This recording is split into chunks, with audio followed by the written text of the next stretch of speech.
Hello guys, আসসালামু আলাইকুম।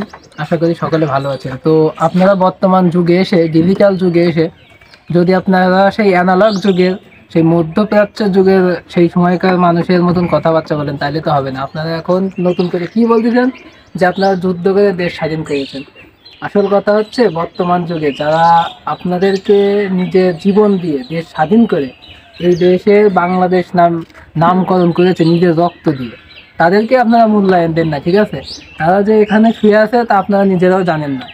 বাংলাদেশে বাস করেন, অথচ অনেকেই জানেন না যে আমরা যে বাংলাদেশে বাস করি, অথচ অনেকেই জানেন না যে এই যে বীর শ্রেষ্ঠ নূর মোহাম্মদের সাথে অনেকেই যারা 1971 সালে মারা গেছিল, তারা যে তাদের সমাধিস্থল যে কোথায় তা আপনারা নিজেরাও জানেন না। তাকে আপনাদের একটু দেখাই দিই, ঠিক আছে? আপনাদের সাথে শেয়ার করি যে এটা হচ্ছে যশোর জেলার শার্শা থানার কাশীপুর গ্রামে অবস্থিত। এখানে আছে বীর শ্রেষ্ঠ নূর মোহাম্মদ সহ অনেকেরই কবর। সবার সমাধিস্থল একটু দেখাও।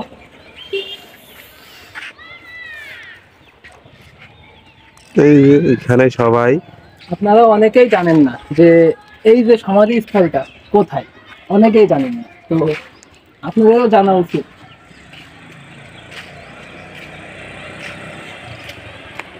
নে, আসলে এখানে ওটা হচ্ছে কেটে দেওয়া হয়েছে। তো দেখতে পাচ্ছেন আপনারা, এই যে আপনারা এটা কিন্তু অনেক সুন্দর। বিশেষ করে আপনারা যে বর্তমান যুগে এসে ভুল ধারণায় বাস করেন।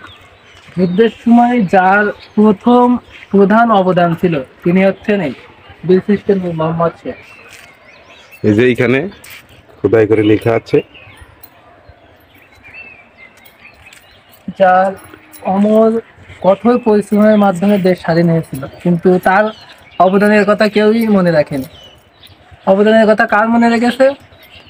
মানে শেখ মুজিবুর রহমান, যার কোনো অবদানই নেই বলে আমি যা মনে করি, ঠিক আছে?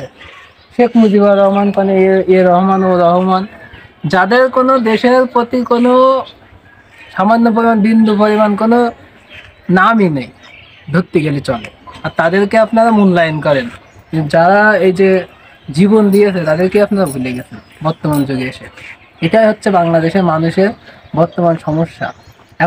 এখন নতুন করে ভাইরাল হচ্ছে, তো না বলি কারণ অনেকেরই গায়ে লেগে যাবে, ঠিক আছে? আপনারা এখন নতুন করে কি বলছেন, নতুন করে দেশ স্বাধীন করেছেন, অথচ নতুন করে আবার কি দেশ স্বাধীন করেছেন?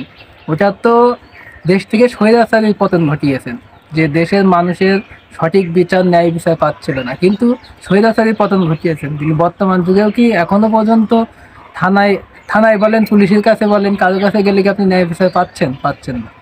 মোটেও পাচ্ছেন না। আপনি বুকে হাত দিয়ে বলতে পারবেন না যে থানায় গেলে আপনার কাছে টাকা চায় না। এখনো থানায় গেলে টাকা চাচ্ছে, ঠিক আছে?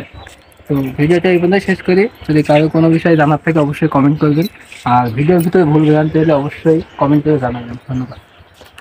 অবশ্যই গাইস, আমাদের পেজটাকে ফলো করে দিবেন সবাই।